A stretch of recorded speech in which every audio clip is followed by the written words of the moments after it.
Hey guys, I'm out on another job here. This is a bathroom remodel I've been working on in the afternoons for a couple weeks now. Figured I'd video a few things. Getting ready to put the last can light in. I put the other 3 in already. This bathroom, this wall right here was original plaster. This wall was original plaster. I had to drywall the ceiling. I built this knockdown, this angle here because there is a drain stack coming from upstairs down through this wall here.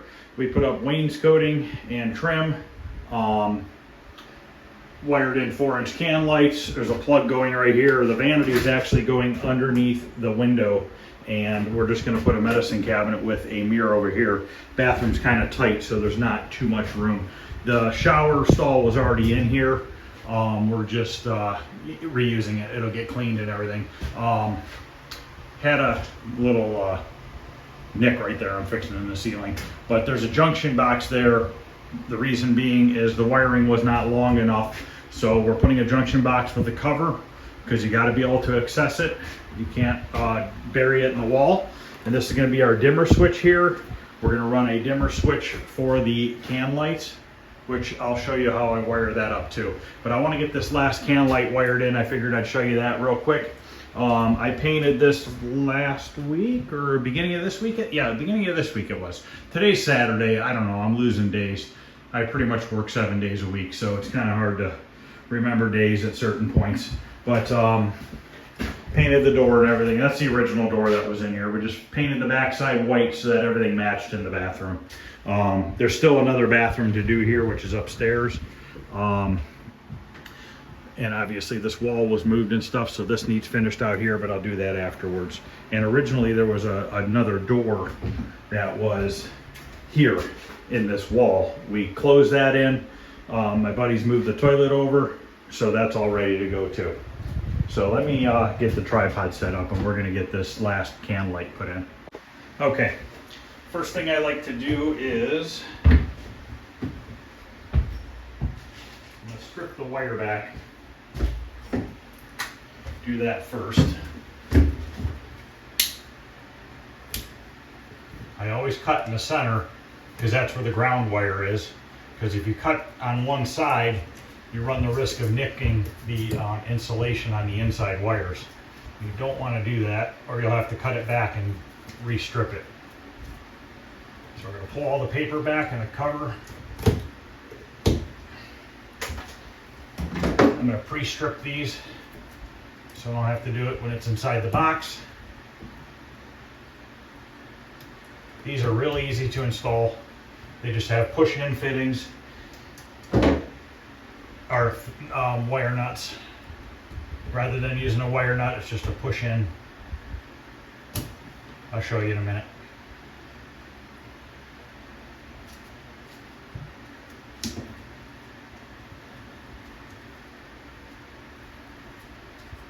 I've put in hundreds of can lights. In fact, my shop, I put in 140 of them, I think it was, or 105. I forget. Maybe it was 105 and I bought 140. But yeah, that took a while to put in that many.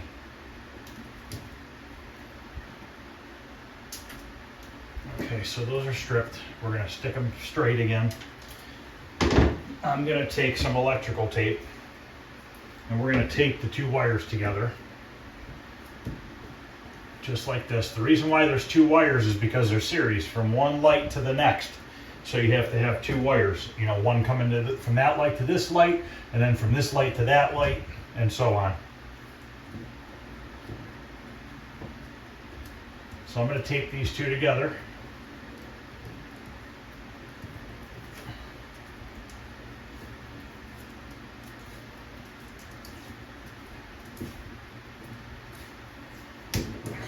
Now I bought the wrong clamps. I bought these ones and they have a small hole in the middle, but you can fix that. You take your little strippers here, you can actually break out that smaller rim. As you can see how it's coming out, and it'll open up to a bigger size so you can put your wire in there. I just had happened to grab the wrong ones. And I don't feel like going back and getting a different one, so now you can see it's opened up. So now I'm going to loosen up these screws.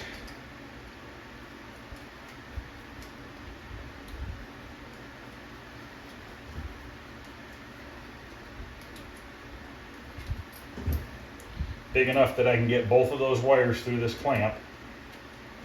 Let me come down here for a minute. Sit on this bucket and show you how I'm going to do this. Okay, so I'm going to take one of these here, and I'm just going to take my flathead and go back and forth a couple times, and that'll come out. Then we're going to take the nut off of this.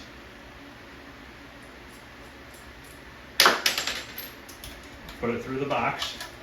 You always want to use one of these connectors, because if you don't and you just put the wires loose in this metal box, not saying that it would happen, but it could. The edge of the metal box could eventually cut into the wire and cause a short.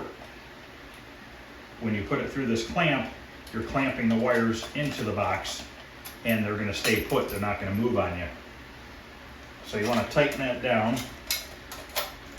Just use a screwdriver here to spin it. Now it's tight. Now we're going to go back up there. We're going to slide this over those two wires, and we'll put the clamp where the electrical tape is.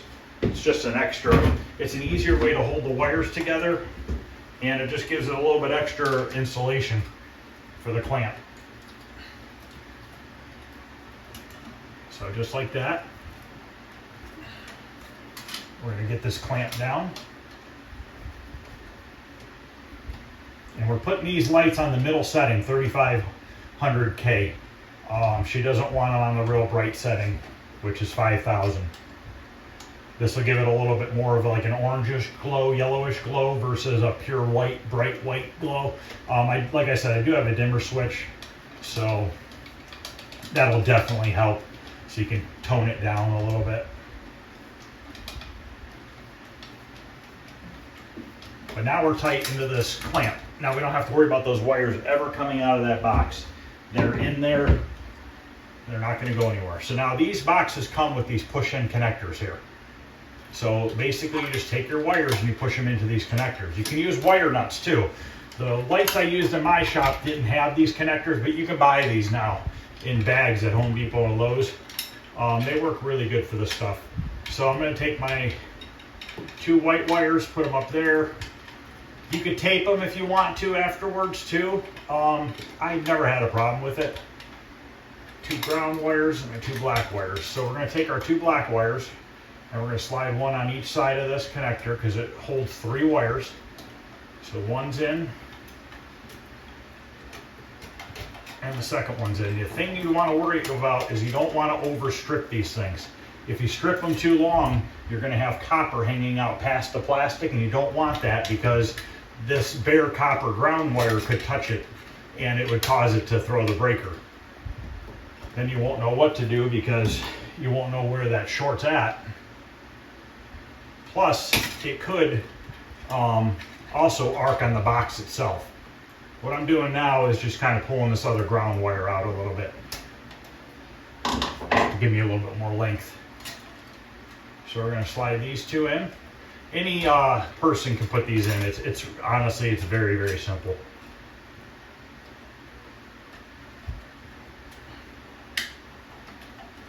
Okay, the grounds are in. Now we just got to do the two whites.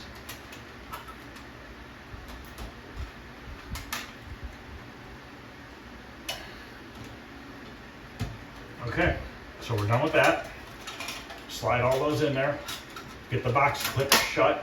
And now we're gonna put the box up into the ceiling. I have this set at 3500. There's a switch here for different settings. Make sure I'm on 3500. This one's gonna be a little bit tricky because the way the wires are run, I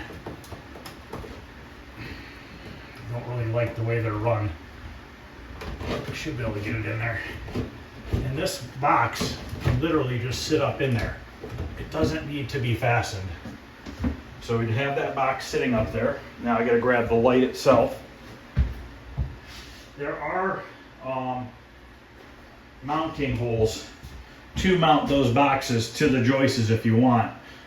If you want to put the boxes in ahead of time before you drywall, you can. What I normally do is just run the wires where I want them in the general area, and then once the drywall's hung and everything's painted, I go back and I drill my holes exactly where I want them. Because the good thing about these LED lights is they're only a 1/2 inch thick. So if you land on a stud, you can, it doesn't matter. You can put it over top of the stud. So now we just need to plug this in.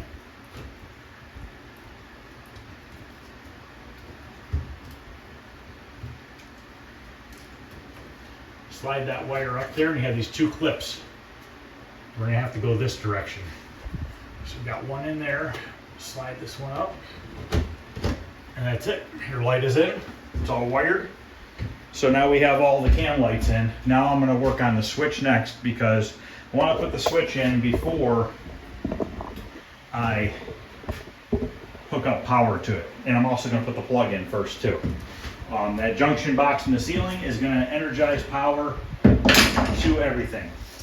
Now these dimmer switches usually require a white wire to be used, but I'm going to look right now and see. Now these, the plug and the switch are on a 12 gauge wire. The can lights are on a 14 gauge wire. You really don't need a 12 gauge wire for the can lights. It makes it really difficult to get those wires into the can lights because it's thick, and those can lights, the ones I used in my shop were 6 inch, and the wattage breakdown and everything for the lights that I used in my shop, I think I could put a 90 something on 120 amp breaker. So they do not use a lot of power at all. So now I gotta figure out this switch here. Every brand of these switches tends to be different. So I'm going to look at this paperwork here and see if I can get this figured out here. Because a lot of these will use a neutral wire, a white wire. Most two-way switches do not use a white wire. The white wire gets capped to the other white wire. Now in this instance, we're running power from up there down to here. So what we need to do is we need to run power down to here, and we're going to use, if I can, I got to see if I can use the white to bring it back up. That might work, it might not. I might have to change this, do something different. I want to put a dimmer on it so that the lights don't have to be real bright, but we might not be able to. I need to see if I can do it without a common wire and use the common wire as our traveler wire to get power to the lights. So basically what I'm saying is the black wire coming from up there is going to come down to here, feed power into the switch, okay? But then we still have to have power coming out of the switch to energize the lights. So normally you'd run like a 12-3, and you can run your black in for your power and your red out. I didn't run the wiring, so hopefully I don't need a common wire for this, and I can run my black wire in, and I'll use my white wire out to energize the lights themselves. So I'm going to look this over and see if I can do that with this switch. If I can't do that with a dimmer switch, I'm going to have to go with a regular switch. Okay, I'm looking at the paperwork here, and it's showing the black wire coming in and then the black wire going out. The two whites are tied together. So we can use this white wire as our traveler wire because this white wire is not being used at all. It was just getting capped together, so no white wire needs to go to the switch. So now I just need to figure out which, is it the black screw or the brass screw that goes to power? I'm gonna have to read this and see which one it is. Okay, let's strip back this wire. I'm gonna leave it long. This is a deep box, so we can shove the wires in there. I like to leave these long if I can, so that if I ever, or if anybody ever needs to do something different, or possibly cut down the length of the wire for some reason, they can.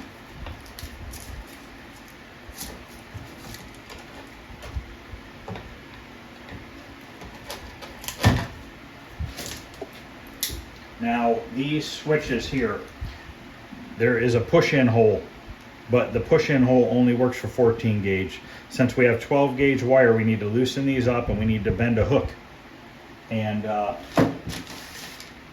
do the wiring that way. So we need to strip a little bit extra off the black and the white so that we can bend it around.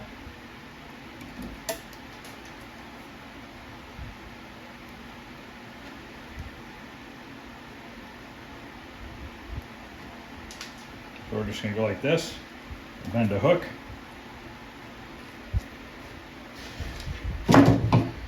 I don't usually use a drill. Stupid battery or band-aids falling off. I don't usually use a drill. Honestly, it doesn't really tighten these screws all the way. Now, this is not like a normal Phillips bit. If you want to put a Phillips bit in there, it's like a square bit. So I believe you can get a square bit, you know, for your screwdriver, or just use a flathead, which that's what I'm using here, is just a flathead. So you see how I got that hooked around there? Now I'm going to take my strippers here and I'm going to bend it over, or not bend it over, but I'm going to kind of close it up. See how I closed that up? Now it won't fall off that wire, and I can go ahead and tighten this up. Okay, that's tight. Let's do that to the other one. We got to make sure when we get up there that we know that our white wire is our wire that we're going to travel.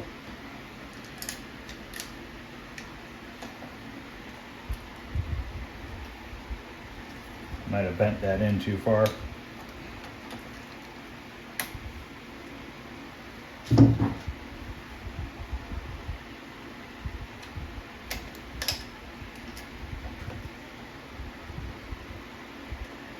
Once I get the electrical done here, I just need to do the, I got to put a couple shelves up, put the floor in, the vanity, and some baseboards, and I'm done. I'm not hooking up the plumbing on this job. My buddy's hooking it up. So now we have our other wire nice and tight around that terminal.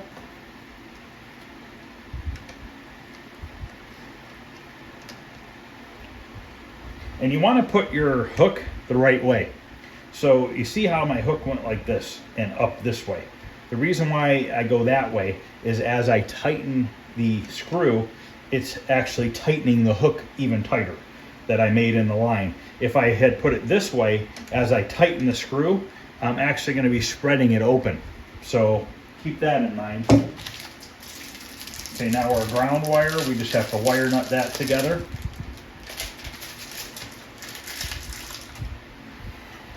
Which is right here to here. Now this ground wire, I'm going to cut down a little bit, because if I leave this ground wire as long as those other wires and I start shoving this in there, there's a possibility that this bare copper wire could make contact with one of these terminals. So I always cut the ground wire back a little farther, and then I shove that into the box all the way. Now this is stripped really long. That doesn't matter. It can stay like that. That's not going to hurt anything. There's no power going to this wire whatsoever. So you really want to twist these up. Get your wire to kind of twist around each other. So now we're going to shove this one back, roll it in there, all the way back, out of the way, so we don't have to worry about that hitting any terminals. Now we're going to take these two, and we're going to roll these in too. And then we're just going to leave that just like that for now. Now this, the way this bathroom's laid out, there was a 2x4 here and a 2x4 here. The box went between the two 2x4s. There was no more room to put it other than cutting a 2x4. We didn't want to do that. So once this gets mounted in here, I'm going to have to cut the cover plate on this side because it's hitting up against that casing. So now I'm going to hook up this GFI plug. So we're going to put a GFI plug here. So if anything happens, this GFI plug will pop and it'll stop power to it. Like if you're using a hair dryer and you dropped it into a sink of water, in theory, this is going to shut off. Now these bottom terminals here we're not using. These bottom terminals which have the yellow label over it, these are traveler wires. That, I dropped the screw, but that's all right. These are traveler wires. So if you were to run this GFI and then you wanted to run another plug that worked off of this GFI, you'd hook it to these two. So basically you can have this GFI plug and a regular plug, and they would both work off of this GFI plug. So this is a real simple setup here. We just have a ground. Silver is our white, gold is our black. So let me get that stripped and stuff, and then I'll come back. Okay, now these wires you could put in two different ways. You could slide them into this slot and just tighten the nut down, or the screw down. Or you could do what I did on the other one and wrap it. I think we're gonna wrap it. These, if you just slide them in and tighten the screw, I always worry that it's gonna pull out on you, and you don't need that to fall out. So let's strip these wires back a little farther.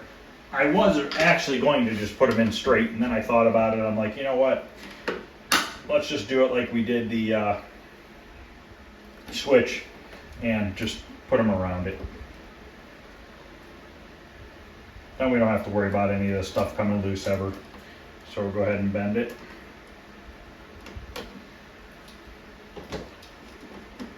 Gold, once again, gold is our black, which black is our line, our hot line. White is our common, so that's bent around there.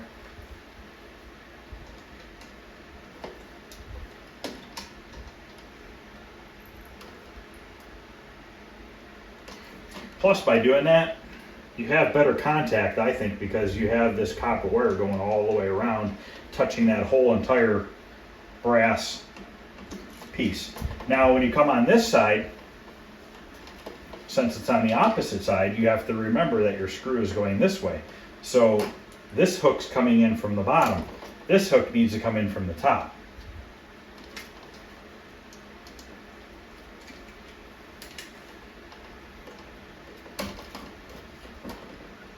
So this one's going to come in from the top, and once again we will bend it around the screw.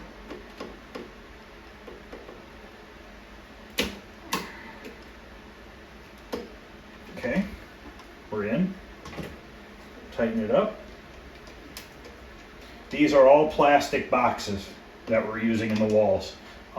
Metal boxes, I'll take electrical tape and I'll run it around the plug multiple times and covering these terminals up, because I'm always nervous of a metal box somehow arcing against this black wire when it's right next to it. So now we have our ground wire left. This one we're not going to be able to cut down because we have to actually go into this. And this one I'm going to push in because there's really no room to do the loop.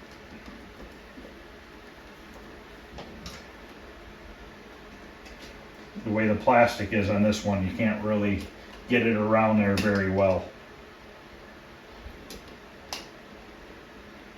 You want to make sure that you really tighten these terminals down. So now these are all tight.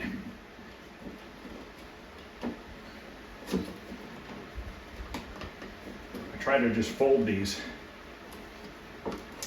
and then push it back into the box. And once again, I'm going to leave that loose. So now I'm going to go up top here and I'm going to tie all my wiring in. And I actually have to make a phone call to the guy that put those in, because there's 3 wires up there and I need to know which one is the ground. Okay, let's get these wires up here hooked up. So basically what we have here is, might have to grab another wire nut. These 2 wires here are going to go to here. This is our hot. These are our common wires right here, these 3 white wires. Nope, I lied. This white wire is our traveler wire for our lights. These 2 are common. We're going to twist these 2 together, cap these.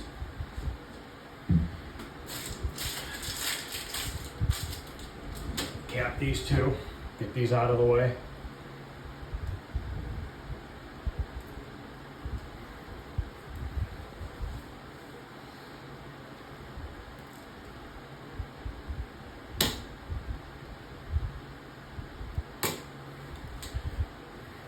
No electrical tape, all these. Just want to keep these all together. Oh, I missed one. I missed one.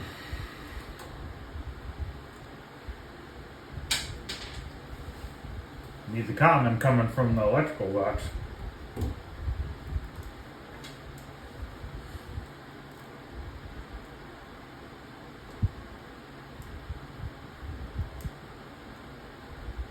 Okay.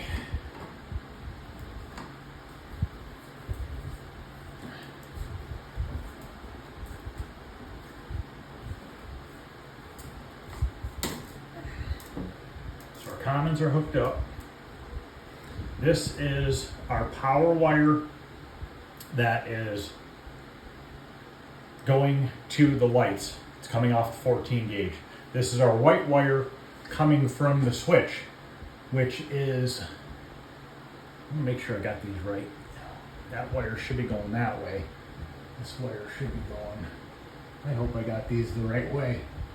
I didn't put the wires in, and I don't know if this wire is going that way and then that one's going that way. I believe so. If not, it just won't work. I'll have to switch it around. So we need to wire nut those two together, because what that's doing is taking the power coming from the switch and taking the power over to the lights.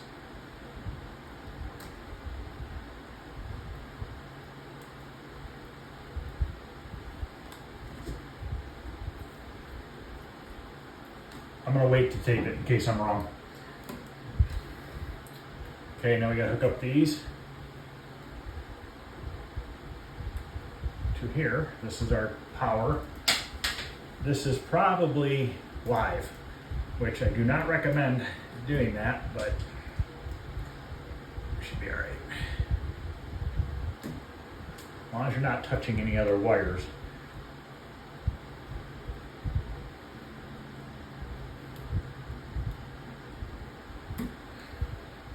This house has some old wiring in it. Get that out of the way. Let's hook up these three. And we got power, so I was right with that. I still got to hook up the grounds, but that's fine. Let's check this switch. The switch is clearly, obviously turned on. Beautiful. Okay, so here's our switch, and that's adjusts your how bright you want your lights to go, which is really nice. Actually, I don't know if you use that or if you use this. Okay. I mean, and this is on minimum or 3500K, and you can see how bright these things are. Probably the camera probably doesn't really show it, but so we have all our electrical done now. I'm just going to go up there off camera, hook up that ground wire, shove all those wires in place, electrical tape everything, and then I got to get a plate for that to cover that box. And so the next thing I want to do is I'm going to put some shelves up in the corner. I'll just show you what that looks like afterwards. There's just two shelves going in this corner here to kind of hold like toilet paper and some towels and things like that. And then down here at the bottom, she's just going to put like a toilet brush and stuff. So I'm going to go ahead and get a few other things done, then I'll come back and show you the floor. We're putting in a laminate or a vinyl flooring in here as well, just like I did yesterday on the other video.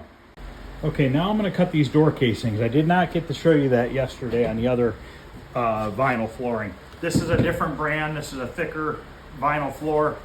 The ends on this one tap down rather than lock in, and the two long sides lock in. So let's cut these door casings real quick. So basically just take a scrap piece of flooring, lay it flat on the floor. This is a multi-tool. You can buy a cheap one of these at Harbor Freight for like 20 bucks, and it'll do the job just as good.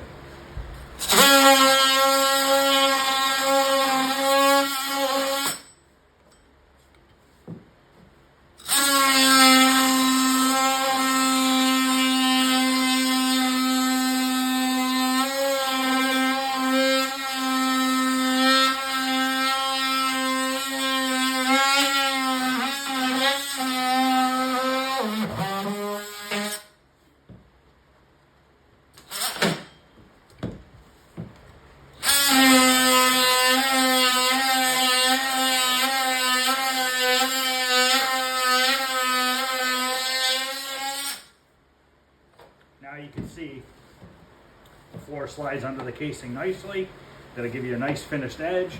You don't have to try to worry about cutting your floor around the casing and having it look good. So I gotta knock out this one real quick.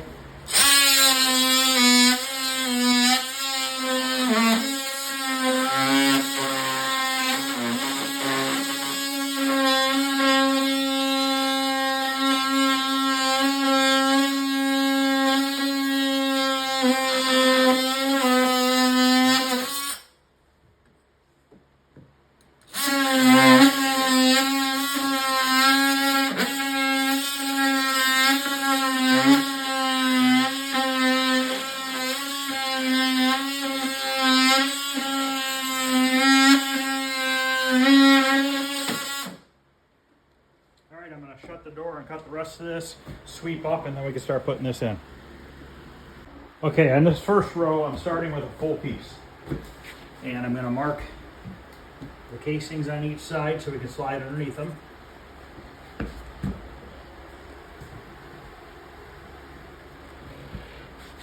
I'm just gonna cut it with multi-tool because this is a lot thicker product and it'll be easier to cut with that. I'm gonna take it all the way out to this edge. I'm gonna have to get some sort of a molding for this edge because it's kind of high.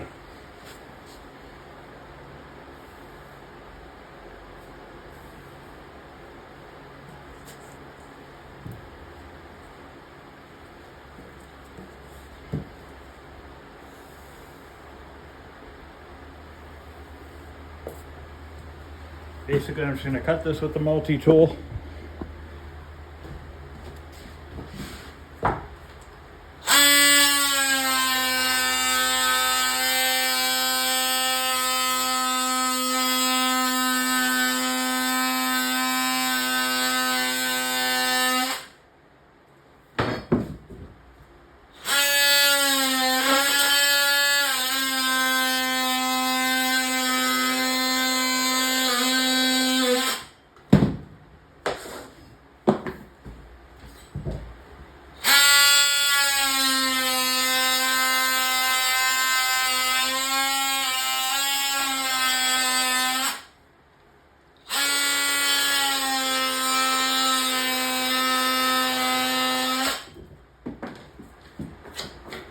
Sweep that up after.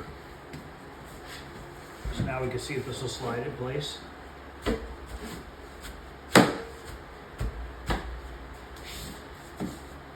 Now you can see how nice and clean this is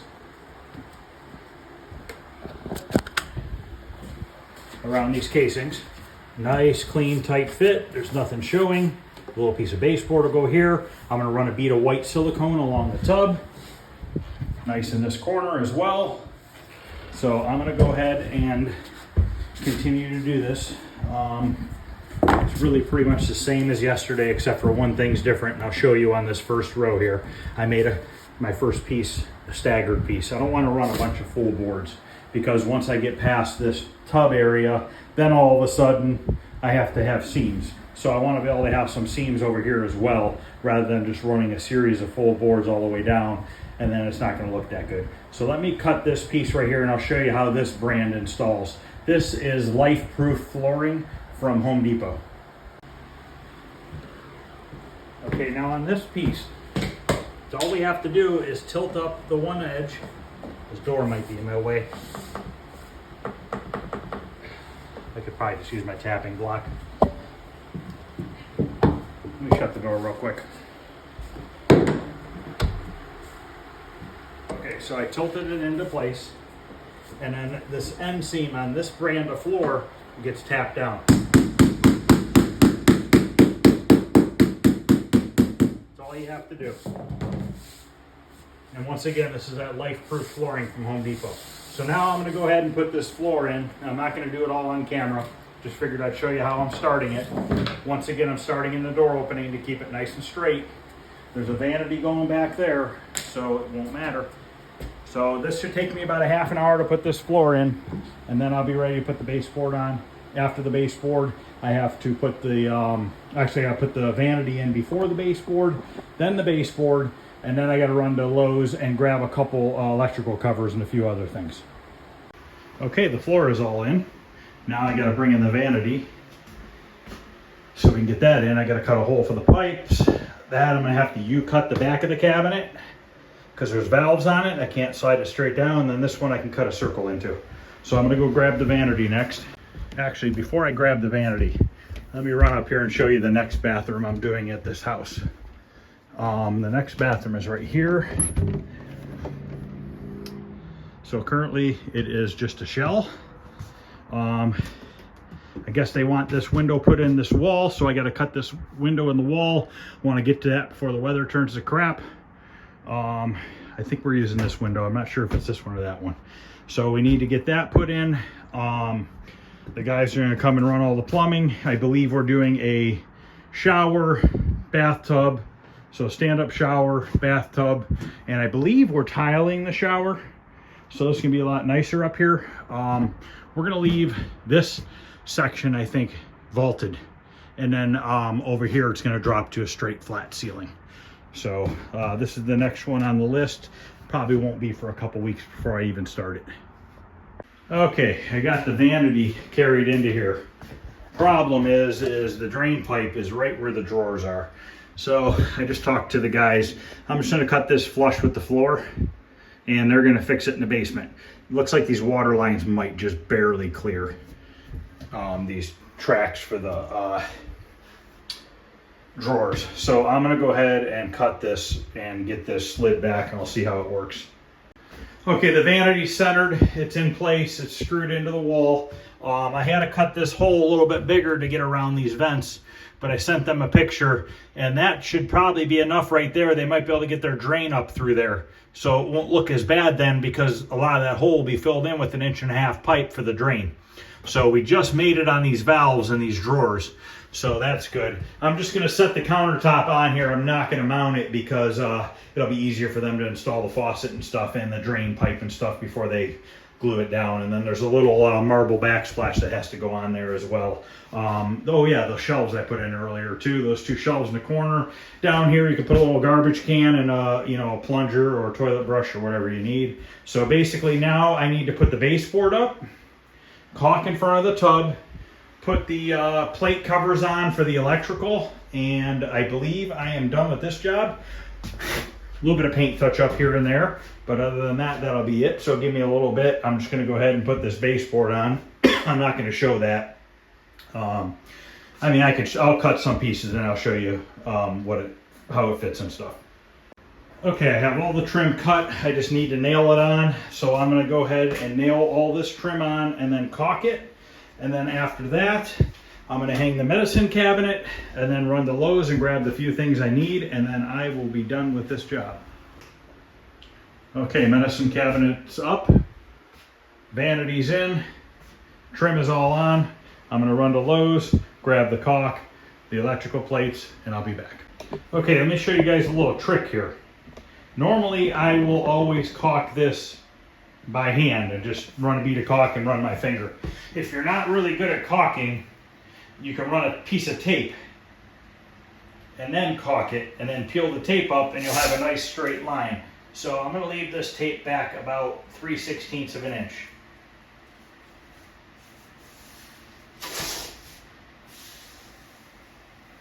But when you use tape, you got to wipe it really good on the edge of the tape side, because if you have too much buildup on the tape side, when you peel the tape, you'll have a line in your caulk.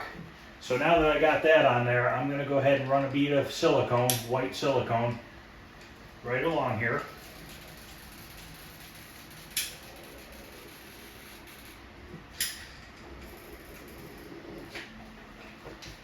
Okay. I got it all over me. Now I'm going to take my finger and I'm going to run it along here. I'm going to try to push really hard against the tape side so that there's not a lot of residue left on the tape side. So you want it to be as thin as possible on top of the tape. Okay, now let's just pull our tape off, and it gives you a nice, perfect, straight line. So if you're not good at caulking, that's a real easy way to fix that. Okay, that's the end of this job. One of these times you guys will actually get to see me do the whole entire job where I hook up all the plumbing and everything. But, you know, some of these jobs, they want to do their own stuff, which is fine by me. But other than that, this bathroom remodel is complete. And on to the next one. Thanks for watching, guys. If you like what you're seeing, please like and subscribe. Any questions or comments, feel free to ask. Other than that, I will see you guys later.